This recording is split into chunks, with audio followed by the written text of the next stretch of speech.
Welcome to the world of science fiction, where extraordinary tales come to life. Enjoy the journey. Lightning crackled across crystalline dunes, each strike turning sand to glass with a sound like breaking bones. Devis rappelled faster, his carbon fiber line singing against the rock face while charged particles made his teeth ache. The mangled alien craft below sparked violet blue, its hull peeled open like rotten fruit. A child's scream cut through the howling wind, high, desperate, absolutely not human. "Hold on, just hold on." The words came unbidden, dragging memories with them. Another child, another crash. Kepler Station's emergency klaxons wailing as he'd reached through twisted metal, fingertips brushing a small hand just as the fuel cells. No, not now. Devi dropped the last 10 meters, his boots crunching into glass-sharp sand. The hauler groaned, listing further into the ravine. Through a tear in the hull, he saw her, a child with skin like twilight and hair that moved like liquid mercury in the charged air. Her throat blazed with bioluminescent marks, patterns he didn't recognize but understood perfectly. Terror, pain, please help me, written in living light. "Easy, easy," he called, though she probably didn't understand standard. The hauler shifted, metal screaming. 30 seconds, maybe less, before the whole thing went. The storm smell hit him, ozone and hot copper, the particular stink of cooking electronics. "I'm coming." The child's eyes, silver as her hair, locked onto his. She stopped screaming. Devis wedged himself through the hull breach, edges tearing his jacket. The interior reeked of leaked coolant and something else, something organic and wrong. The pilot, an adult version of the child, violet-skinned and motionless, slumped over controls that sparked and hissed. Dead. The child was pinned beneath a collapsed strut, her left leg bent at an angle that made his medic training scream. "This is gonna hurt," he warned, pulling his emergency kit. The carbon splint snapped out, adjustable and light. The child watched him work, those silver eyes tracking every movement. Her throat marks dimmed from panic bright to something softer, trust, maybe, or shock. Thunder rolled overhead. The taste of copper intensified. The splint clicked into place just as the hauler's power core began its death whine, a rising pitch that meant 15 seconds to critical. Devis scooped the child up, her weight nothing compared to the adrenaline flooding his system. She made a sound, not quite a whimper, and her small fingers clutched his torn jacket. 10 seconds. The exit too far. 5 seconds. He wrapped himself around her, back to the coming explosion, and deployed his heat foil shield. 3 seconds. The child's throat marks pulsed once, bright as a star. 1. The hauler exploded in blue-white fire. 3 days later, the drums started at dawn. Devis looked up from his workbench, servo driver still humming in his hand. The prosthetic arm he'd been calibrating could wait. That sound, rhythmic, deliberate, growing louder, meant visitors, the kind that traveled in formation. Through his workshop's grimy window, the morning sun caught on silver, lots of silver, hair like spun moonlight, braided with crystal shards that sang in the wind. A full phalanx of Valari warriors approached on creatures that looked like 6-legged horses crossed with panthers, their violet-skinned riders moving in perfect synchronization. "Shit," Devis muttered, setting down his tools. He'd known this was coming. Save a Valari child, especially one whose throat marks suggested high caste bloodlines, and the tribe would come calling. He just hadn't expected them so soon, or so many. The lead rider dismounted with a fluidity that made his mouth go dry. She moved like a dancer, if dancers carried glaives and could probably kill you with their pinky finger. Violet skin that seemed to shift between purple and indigo in the light. Silver hair bound in a complex warrior's braid that left her pointed ears exposed, a sign of either confidence or challenge, he wasn't sure which. Her fitted armor did nothing to hide a figure that would have stopped traffic on any world, curves and deadly grace in equal measure. But it was her throat marks that held him. They pulsed in a slow, steady rhythm, hypnotic patterns of bioluminescence that drew the eye and wouldn't let go. She walked to his door, didn't knock, just stood there, waiting until he opened it. "You touched what was ours, human." Her accent rolled over the words like honey poured over steel, melodious and sharp-edged at once. Devis leaned against the doorframe, trying for casual despite his racing pulse. "I saved what was dying."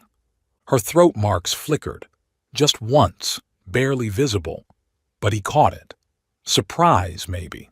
Her eyes, the color of sunset through amethyst, traced the fresh scars on his hands.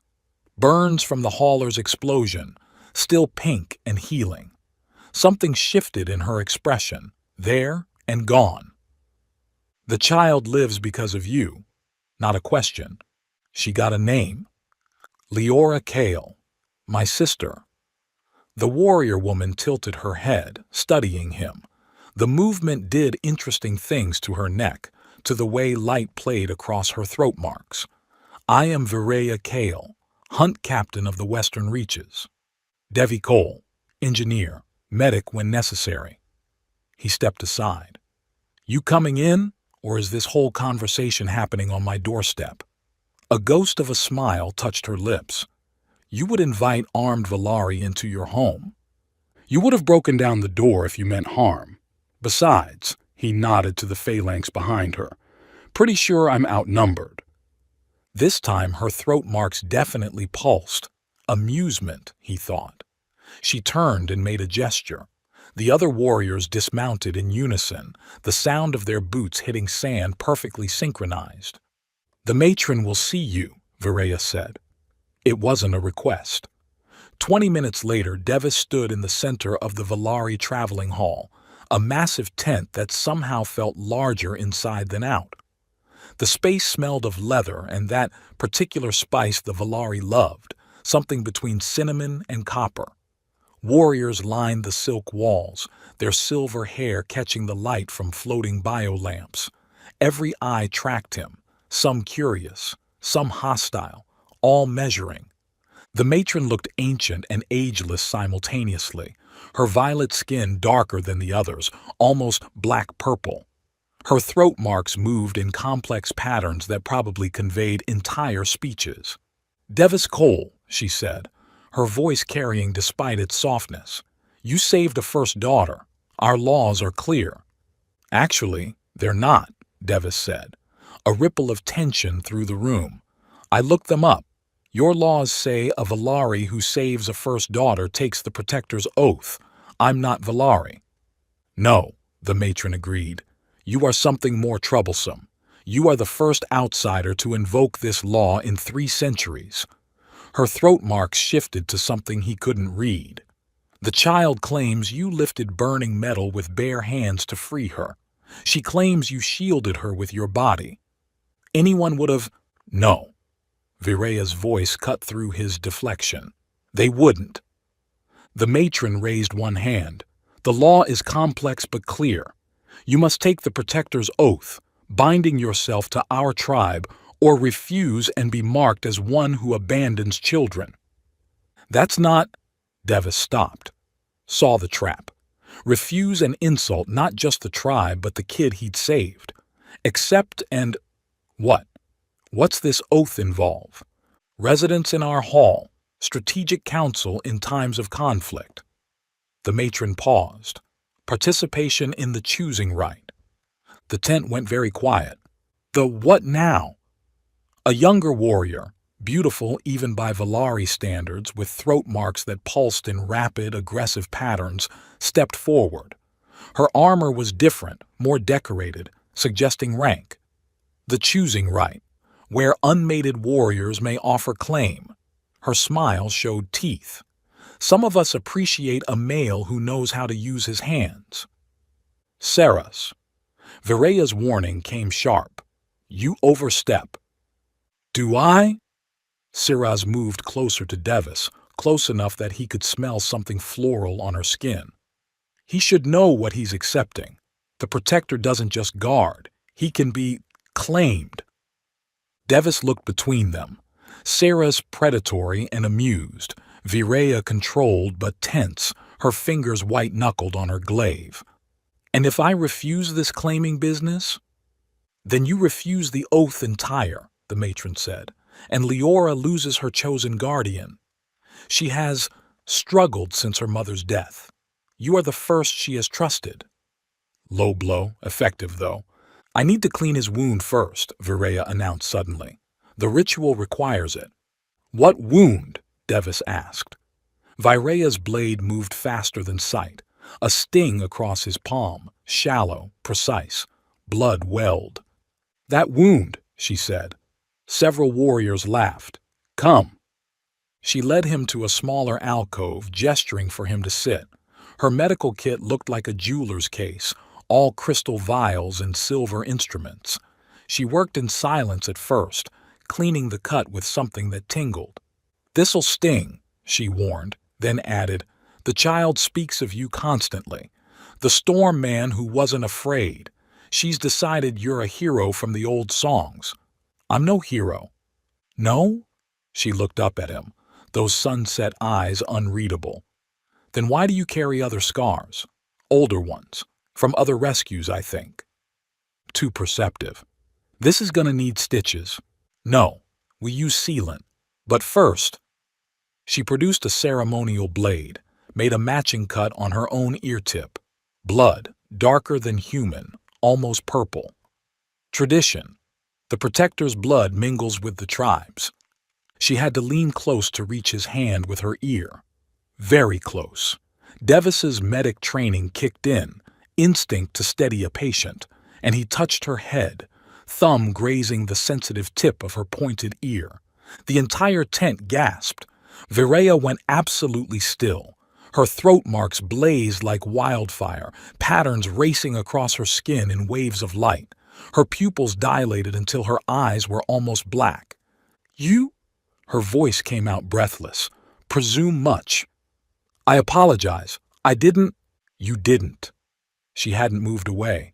His thumb still rested against her ear. That's why I haven't removed your hand. The moment stretched, her pulse visible in those glowing marks, his heartbeat loud enough that she had to hear it, the scent of her, that floral copper mix, making his head spin. Captain! Saras's voice shattered the moment. The matron waits. Virea pulled back, but slowly, letting his fingers trail along her ear.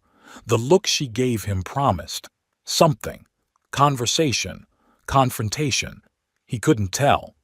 Back in the main hall, the ceremony proceeded with ritual phrases Devis half understood. But he got the important parts. Protect the child, serve the tribe, accept judgment. What they didn't mention until the end. The choosing rite begins at the next full moon, the matron announced. 3 nights hence, any unmated warrior may offer claim through the traditional proofs. Proofs? Devis asked. Saras's grin turned wicked. Combat, strategy, and compatibility. That last one sounds deliberately vague. It is, Virea said quietly. The feast that night tested every diplomatic skill Devis had. The main hall filled with curious Valari, all wanting to see the human who'd saved a first daughter. They served steklohvost, thin-sliced, translucent fish that sizzled on hot glass shards, tasting of salt and citrus. The proper way to eat it involved fingers, apparently, and specific gestures that kept resulting in accidentally intimate touches. Devis had just figured out the rhythm when Saras dropped into his lap. Just dropped. No warning. Positioned herself across his thighs like she belonged there, one arm draped over his shoulders. You're tense, she purred, her throat marks pulsing in patterns that probably weren't appropriate for public. Let me help. She pulled a strand of her silver hair free, long, deliberate movements that drew every eye in the hall. With practiced motions, she began weaving it into his belt. Traditions say you need claiming, her breath hot against his ear. I volunteer. The hall went silent except for the sound of Vireya's knife driving into the obsidian table. Lieutenant Seras honors you with her. Enthusiasm, Vireya said, voice cold enough to frost glass. Seras shifted on Devis's lap, deliberate provocation. The captain hasn't made her intentions known. I have. Your intentions are noted, Devis said carefully, very aware of the politics happening literally on top of him. But unnecessary. Unnecessary? Seras pulled back to look at him, something flickering in her eyes beyond the predatory game. Before he could answer, liquid splashed across Seras's armor. Buramed, the fermented honey wine soaking through the joints. Leora stood nearby, empty cup in hand, silver eyes wide with fake innocence. Oops, the child said in accented standard. So clumsy. Seras hissed, actually hissed, but stood. The wine would stain if not treated immediately. She shot Vireya a look that promised this wasn't over, then stalked out.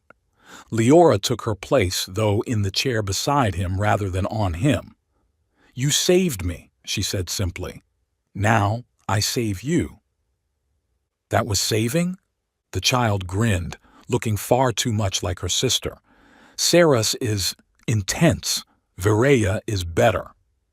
Oh yeah? Leora pulled something from her pocket, a tiny feather made of metal and crystal. Before Devis could ask, she clipped it to his glove. So she can find you, the child whispered. In the storm. What storm? But Leora was already moving away, leaving Devis with a decoration he didn't understand and the weight of Vireya's stare from across the hall. The matron stood, commanding silence. Devis Cole, you have heard our terms. The Protector's oath binds you to us, but grants you status among us. You would have voice in our councils, protection of our warriors, and... Her throat mark shifted to something sly. Participation in the choosing right, where you might find yourself claimed by one who values your courage. Or fought over by two who couldn't stand each other, Devis thought, catching the tension between Vireya and Seras. You saved my granddaughter, the matron continued, but some question whether an outsider should have interfered at all. Wait, what? Devis stood. You think I should have let her die? Some say, a male warrior called out, that the storm gods chose her fate. You defied them. The storm gods can kiss my... Vireya's hand on his arm stopped him. When had she moved so close? He speaks from grief, she told the hall. His mate died in the same crash. But Devis Cole is right. The storm chooses nothing. We choose. Her fingers squeezed, warning him to stay quiet. I say he has proven worthy of the oath. And I say, Seras returned, armor still damp, that worth is proven in the right, not before. The matron raised both hands. Then let the right decide. Devis Cole, do you accept the Protector's oath, knowing all it entails? He looked at Leora, silver eyes hopeful. At Seras, predatory and damaged in ways he recognized. At Vireya, whose throat marks pulsed in a pattern he was beginning to think meant concern. Another child to protect, another chance to fail, or maybe another chance to get it right. I accept. Vireya's marks flared once, bright, satisfied. She leaned close as the hall erupted in drums and celebration. You have no idea what you've just agreed to, she murmured. Enlighten me later? Her smile was sharp as starlight. Count on it. The storm vault door sealed with a hiss that made Devis's ears pop. 3 hours minimum, Vireya announced, checking the pressure gauges embedded in the crystalline walls. The space measured maybe 8 feet by 6, generous for one person, intimate for two. The emergency thermal blanket folded in the corner looked barely large enough for a child. The white roar's leading edge will pass directly overhead. Outside, the first winds howled, carrying the distinctive crackle of ionized particles. The vault's biolamps dimmed automatically, conserving power. In the reduced light, Vireya's throat marks glowed brighter, painting shifting patterns across the curved ceiling. "Cozy," Devis said, trying not to notice how she had to turn sideways to move past him. The scent of her, that copper floral mix he'd noticed during the ceremony, filled the small space completely. "Sit." She gestured to the padded bench that ran along one wall. "We need to synchronize breathing patterns. In a sealed environment, panic consumption kills faster than suffocation." He sat. She remained standing, studying the atmospheric readouts. Her armor caught the bio-lamp glow, highlighting curves that her warrior bearing usually made him politely ignore. Not possible here. Not with her hip practically at eye level. "Your breathing is too rapid."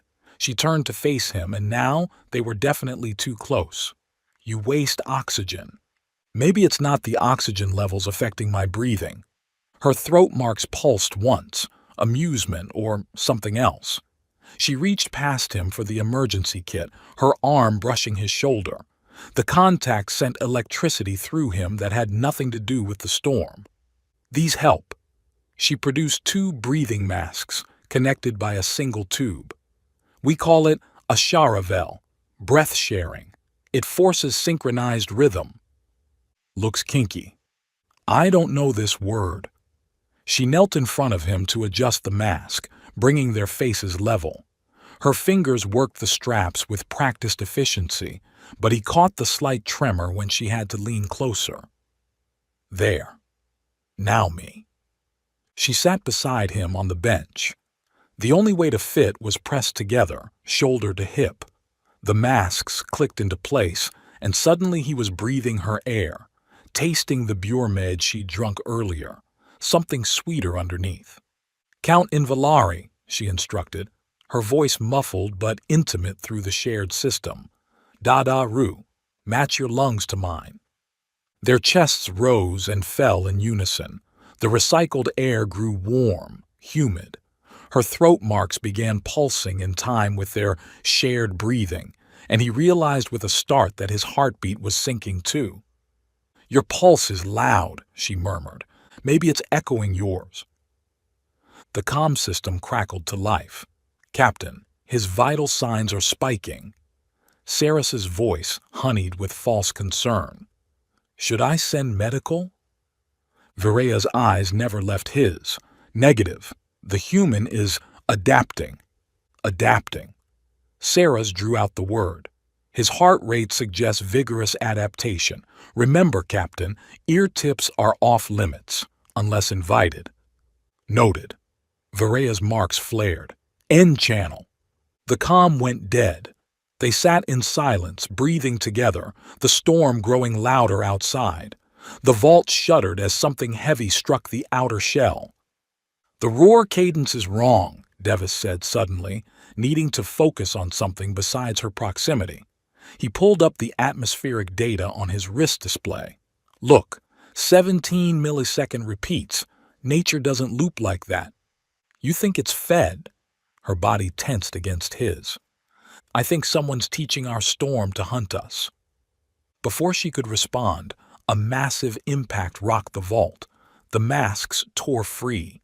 Vireya pitched forward, catching herself with hands on either side of his thighs. Their faces ended up inches apart, her breath warm on his lips. Time stopped. Her pupils dilated until her violet eyes were almost black. Her throat marks blazed in patterns he was beginning to recognize: desire, conflict, decision. She leaned closer, just a fraction, and he could taste the charge between them, electric as the storm. "Captain." He kept his voice steady, though everything in him screamed to close that gap. "Protocol?" She pulled back slowly, controlled. "Protocol." But her hand lingered on his thigh a beat too long. "The blanket. We'll need to share for thermal efficiency." They arranged themselves carefully, him against the wall, her between his legs, back to his chest, the single blanket wrapped around both. Pure tactical necessity, nothing more. except her hair spilled over his shoulder like liquid moonlight, and every breath brought her scent, and her throat marks painted desires across the dark. "Sleep," she ordered, though her body remained tense against him. "The storm will pass." He woke to find her hair in his face and her fingers intertwined with his under the blanket. She was already awake, he could tell by her breathing, but she didn't move. "How long?" he asked. "2 hours. The roar's eye is passing. And you didn't wake me." "You needed rest." A pause. "And you're warm." The admission hung between them.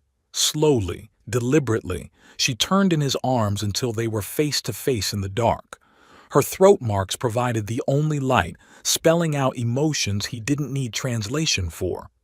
"If I bend the law for you," she whispered, "they'll say I wanted to." "Then don't bend it." His thumb traced the edge of her jaw, not quite touching. "Break it, for the right reasons." She made a sound, half laugh, half something else. "You don't understand what you're asking. Enlighten me." Instead, she kissed him. The training hall echoed with the song of weapons meeting. "Again," Viraya commanded, resetting her stance. They'd been at this for 2 hours, and Devis's muscles screamed protest. The practice glaive, lighter than her war weapon but still substantial, felt like it weighed 50 pounds. "Your grip is wrong." She moved behind him, fitting herself against his back. Her hands covered his on the shaft, adjusting minutely. "Don't chase balance, become it." Her hips pressed against his as she demonstrated the pivot. The contact was necessary for the technique, also thoroughly distracting. "Feel the weapon's weight," she breathed against his neck. "Let it guide you." He felt a lot of things, most of them inappropriate for training. But he'd learned the dance now, understood the rhythm. In one fluid motion, he reversed the position, using the glaive's momentum to spin her, pinning her wrist with the haft. "Like this?" Her throat marks flared. "You learned too quickly." "I have an excellent teacher." They stood frozen, her back to his chest, his hand over hers on the weapon. The position mirrored how they'd slept in the vault, but vertical, charged with different energy. Her pulse raced under his grip. He could see it in the quickening light at her throat. "Release," she said, though she made no move to break free. "You could make me." "Yes." The word came out rougher than either expected. "I could." From the doorway, someone cleared their throat. Saris leaned against the frame, silver hair loose, wearing training leathers that looked painted on. Her throat marks pulsed in slow, deliberate patterns, challenge and invitation mixed.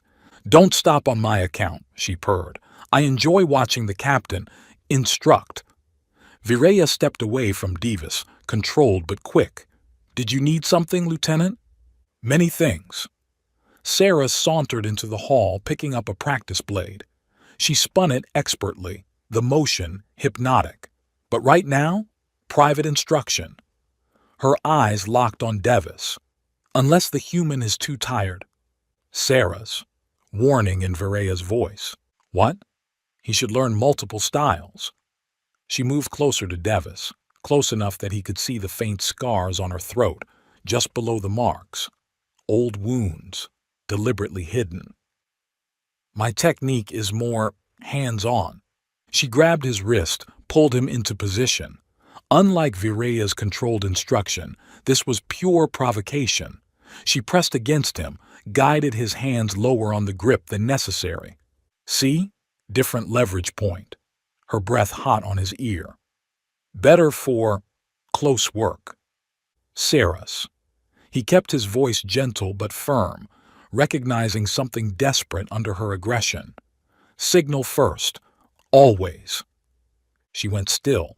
Not the predatory stillness from before, something vulnerable. Her throat marks dimmed. Even in play? The question came out smaller than she'd intended. Especially in play.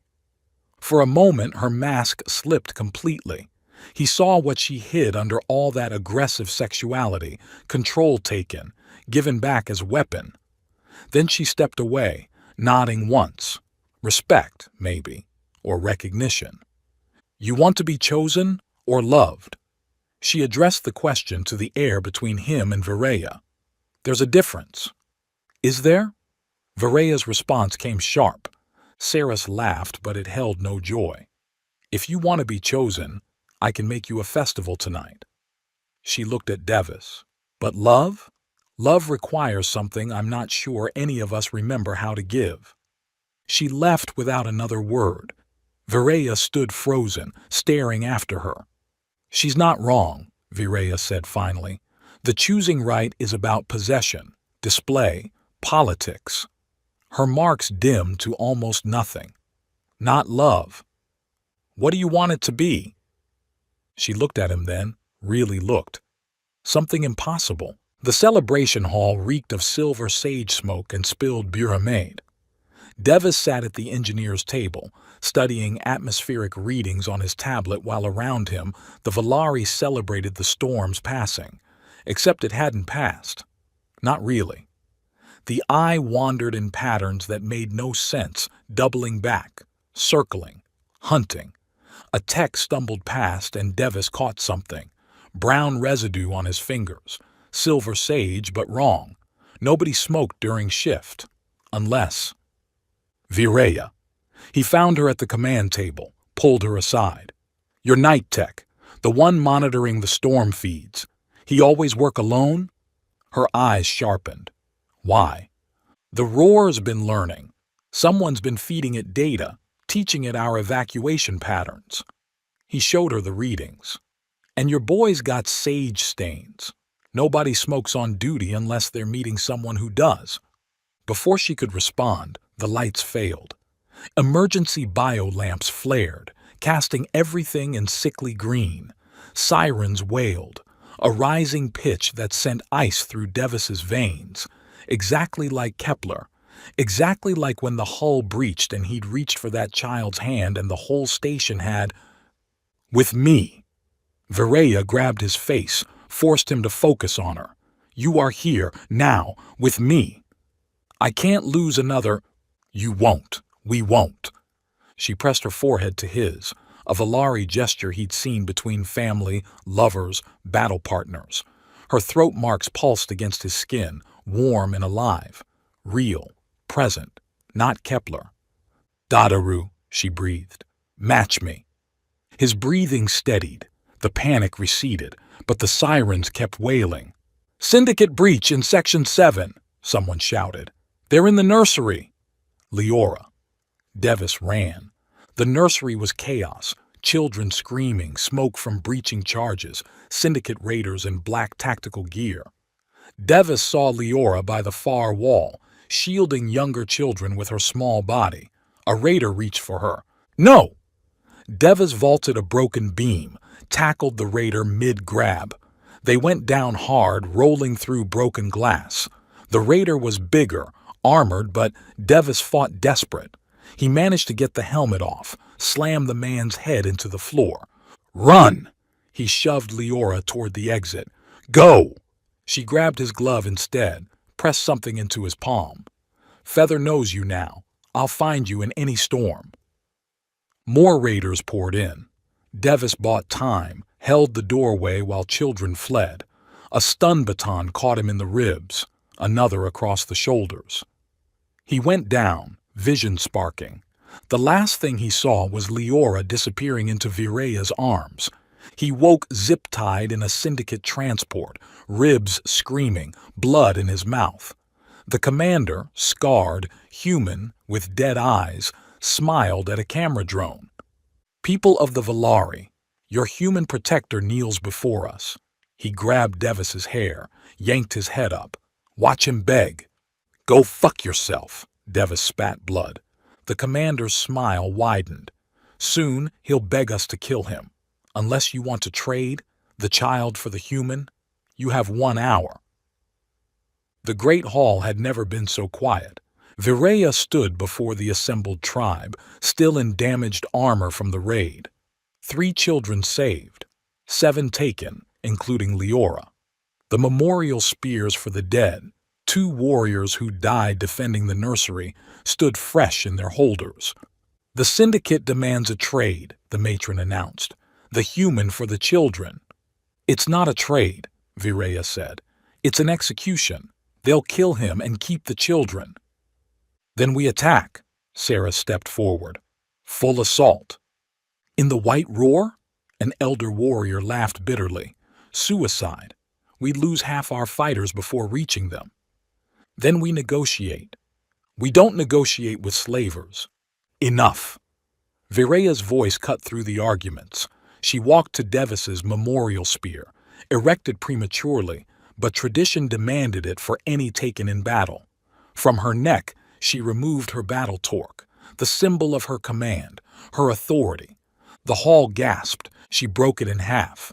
The sound, metal snapping, echoed like a gunshot. She placed one half at the spear's base, kept the other. No victory that costs him is worthy of the Valari. Her voice broke on the last word, throat marks dim as dying stars. I choose him, not as captain, not as duty, as myself. Captain, Saris moved closer. You can't. I can. I choose. Vireya looked at her lieutenant and something passed between them. Understanding, maybe. As he chose us. Saris stood very still. Then, deliberately, she pulled the silver braid from her armor, the claim she'd made on Devis. Instead of returning it to her hair, she dropped it in the ceremonial brazier. Silver sage smoke rose, carrying the symbol away. Boundaries matter. Saris's voice carried to the whole hall. His life matters. Let me make this right. How? The matron asked. Saris picked up a captured syndicate drone, examined its sensors. Orich Tech sniffs on pheromone bands. Give them a celebration. Her smile turned sharp. They'll forget the kill. Warriors began striking spears against shields, not in unison, but in rhythm. Heartbeat rhythm. Da-da-roo. The sound built, filled the hall, became a promise. Vireya raised the broken half of her torque. Who stands with me? The rhythm became thunder. In his cell, bloodied but conscious, Devis heard drums in the distance and smiled. The feather mark Leora had given him pulsed warm against his palm. They were coming. The storm was coming. And this time he'd dance with it. Pain brought Devis back to consciousness. Sharp, electric, real. The syndicate holding cell stank of rust and ozone. Outside, the White Roar screamed across glass dunes, making the prefab structure groan. His wrists were zip-tied behind him, shoulders screaming from the position. Blood had dried sticky in his mouth, copper thick on his tongue. The guard outside was arguing with someone over comms. Don't care what the sensors say, there's no mating swarm out here. Devis smiled through split lips. Sarah's had to be. He dislocated his thumb before. Field medic training included escape protocols. Still hurt like hell.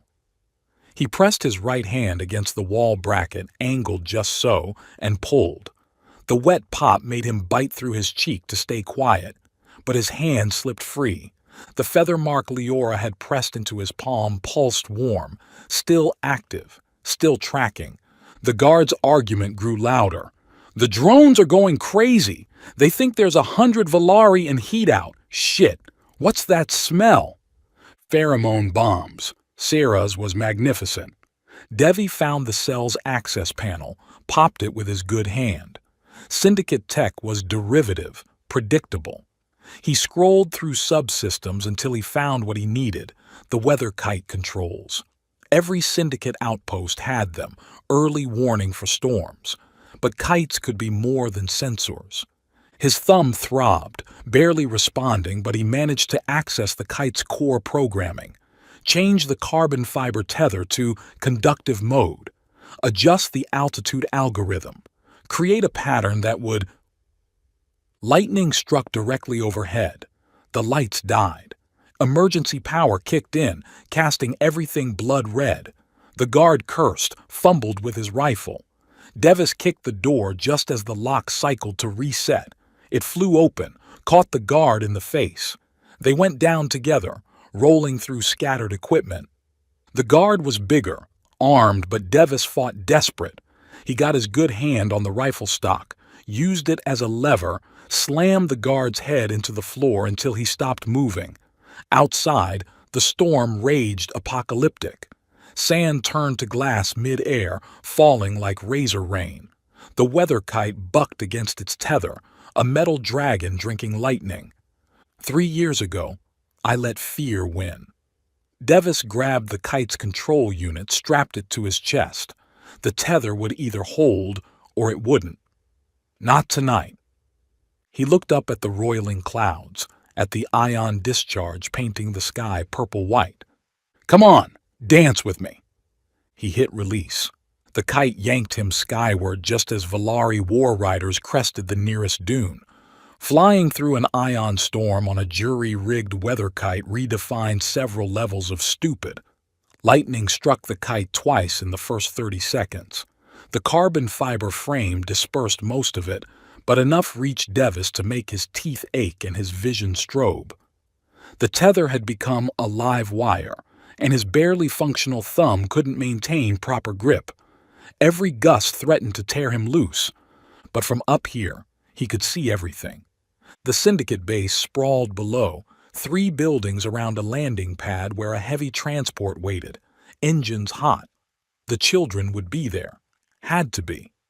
To the west, Valari riders flowed like silver water between the dunes, Virea's war banner streaming. They were using the graphene tethers he'd suggested, grounding themselves against the storm's fury. The syndicate drones buzzed confused patterns, sensors overloaded by whatever pheromone cocktail Syrahs had deployed. They kept clustering and dispersing, targeting ghosts. A gust slammed the kite sideways. Devis's grip slipped.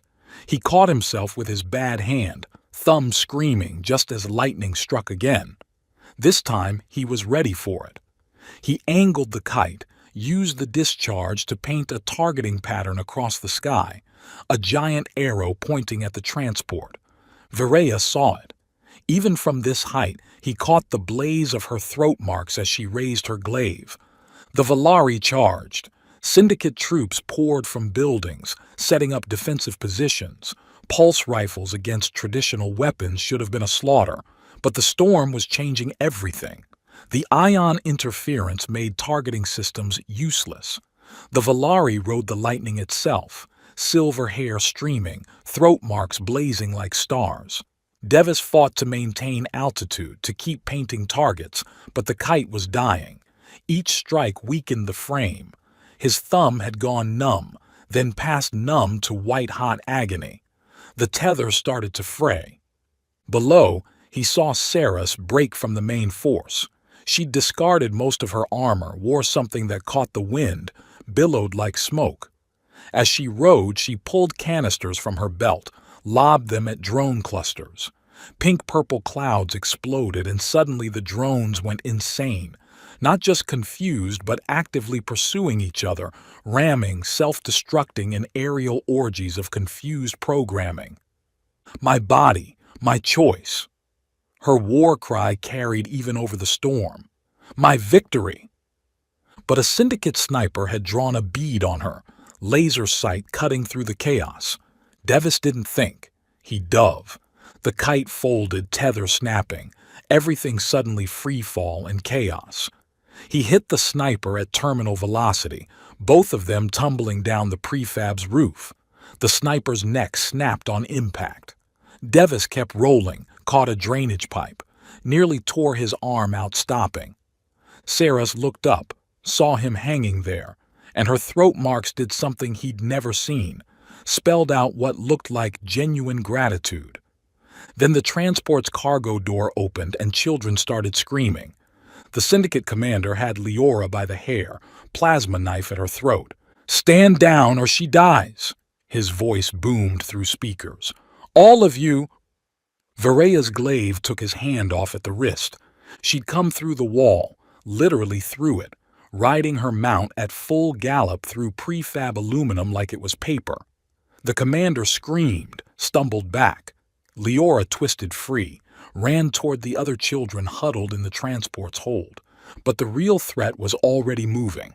The tech from the night shift, the one with sage-stained fingers, had been waiting in the transport's upper level. He dropped through the maintenance hatch, some kind of dead man's switch in his hand.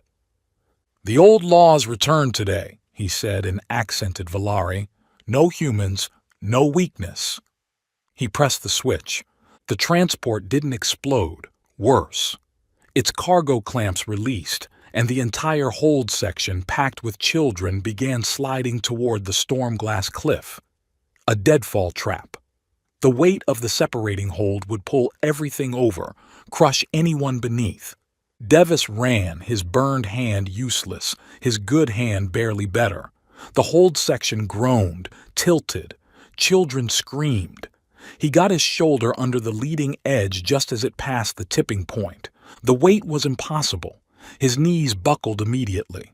A 5-year-old's hand slipping through his fingers. Kepler station coming apart. "I've got you. I've got—" But he didn't. He never did. Not this time. He straightened his legs, teeth gritting so hard one cracked. The hold lifted an inch. 2.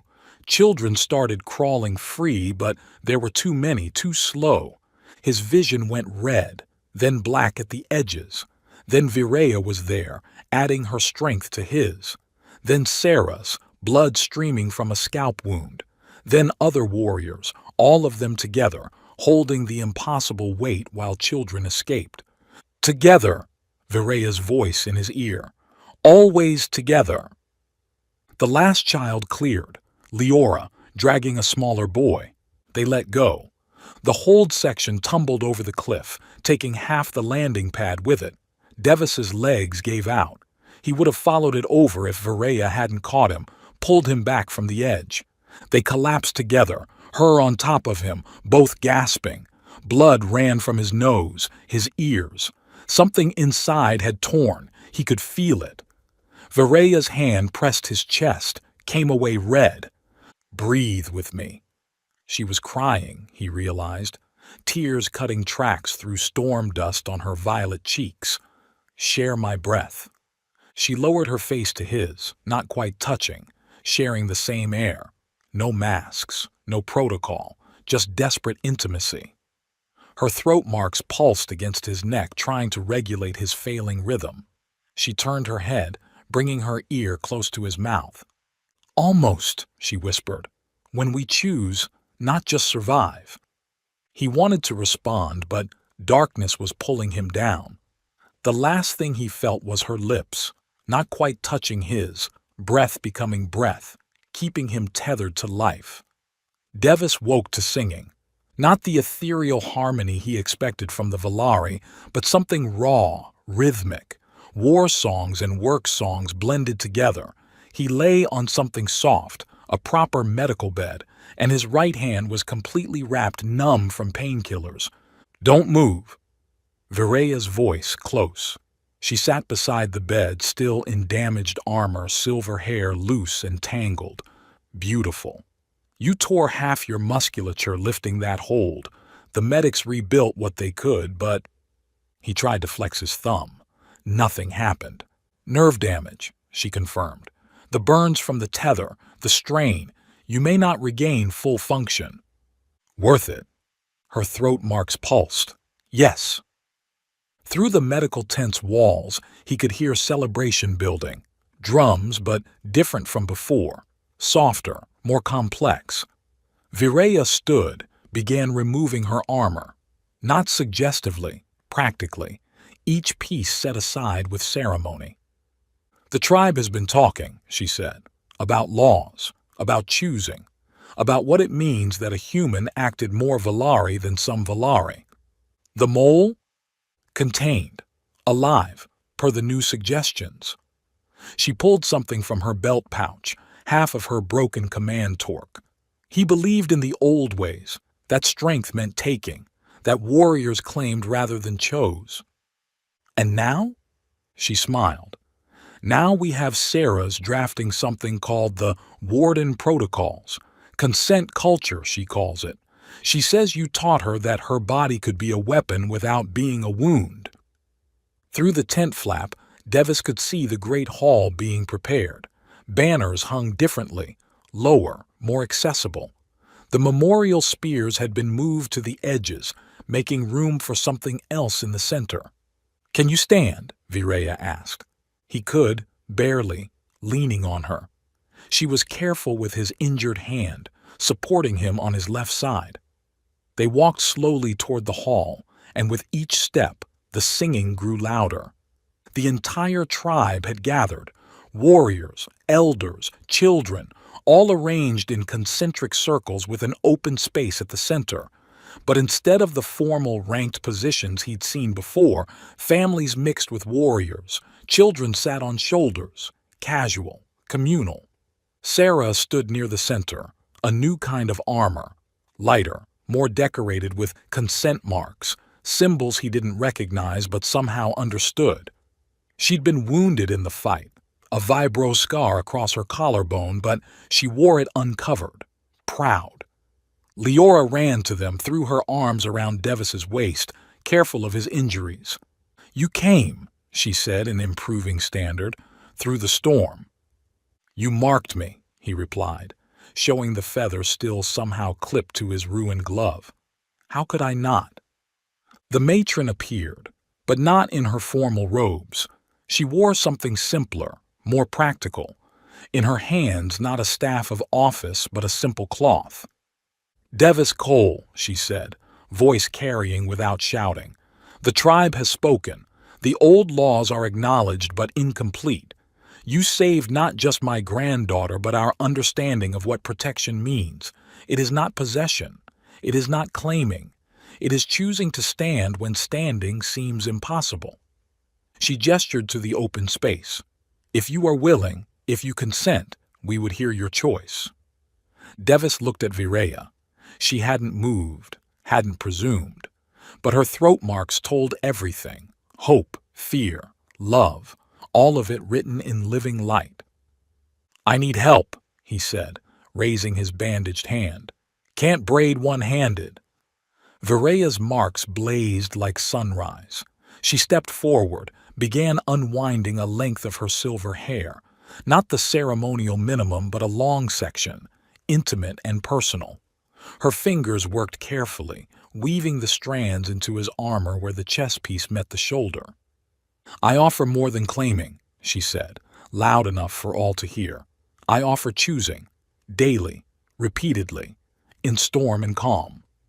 When she finished, she did something that made the entire tribe gasp. She tilted her head, exposing the delicate point of her ear, the most intimate gesture in Valari culture, an invitation that could only be given, never taken. Devis's good hand trembled as he raised it. The crowd held its breath. He cupped her face gently, thumb barely grazing the sensitive edge of her ear. Her throat marks went supernova, patterns of light that painted the walls with color. "I choose you," he said. "Not by law, not by custom, by will.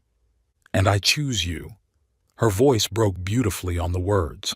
"My equal, my match, my storm dancer." She closed her hand over his, holding it against her ear. A small violation of traditional distance, but the tribe had moved past tradition. They were writing new laws now. They kissed as the hall erupted. Not the formal applause of ceremony, but real celebration. Whooping, laughing, children shrieking with delight. Sarah's started a chant that others picked up, something about storms and choices and the courage to change. When they finally pulled apart, Vireya smiled against his mouth. "I'll be your thumb," she murmured, "storm dancer." "And I'll be your ear," he replied, glancing at the sensitive tip that still made her throat marks pulse. She laughed, bright and free. 6 months later, the training ground rang with the clash of practice weapons and laughter. Devis stood at the edge, his rebuilt hand still weak but functional enough to hold a training glaive. The prosthetic thumb Vireya had helped design, a fusion of human engineering and Valari biotech, responded smoothly to his thoughts. Not perfect, but his. Across the field, new protectors trained. Not just Valari now, but a mix. Human engineers who'd come to study the Stormglass formations, a few Orich deserters seeking redemption, even a delegation from the ice cavern tribes of the northern reaches, all learning the dance of protection. The choice of standing when standing seemed impossible.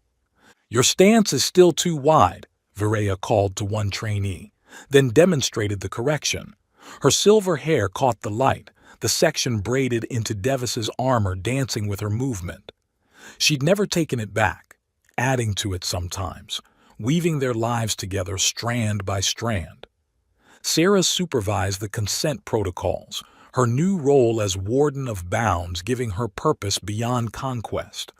She moved between training pairs, adjusting, teaching, occasionally demonstrating how to turn vulnerability into strength without losing yourself in the process. "Boundaries are not walls," she was saying. "They're bridges. You choose who crosses." Leora had grown 3 inches and developed an annoying habit of beating Devis at strategic games. She sat on his good side, narrating the training for the archive she was keeping. "They say storms choose their dancers," she said into her recorder, her standard almost perfect now.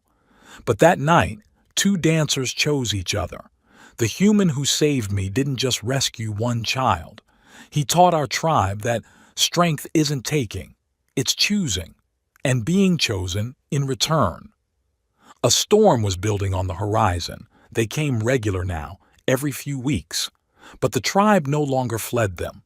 They learned to read the patterns, to ground the lightning, to dance with the wind, to choose their battles instead of being chosen by them. "Storm tonight," Vireya said, joining them. She leaned into Devis's good side, casual intimacy that still made his heart race. "Want to dance?" "Always," he replied. In the distance, storm glass chimes sang in the rising wind, a melody of danger and beauty intertwined, the sound of a world changed not by force but by choice, by the courage to save a child, by the wisdom to let that saving transform everything. "I came to this world running from failure," Devis said quietly, watching the new protectors train. "And I was running from feeling," Vireya added, her throat marks pulsing contentment. "But we found something better." "What's that?" She smiled, took his rebuilt hand in hers, careful but unafraid. "We found each other." The storm glass sang louder, welcoming the dance to come.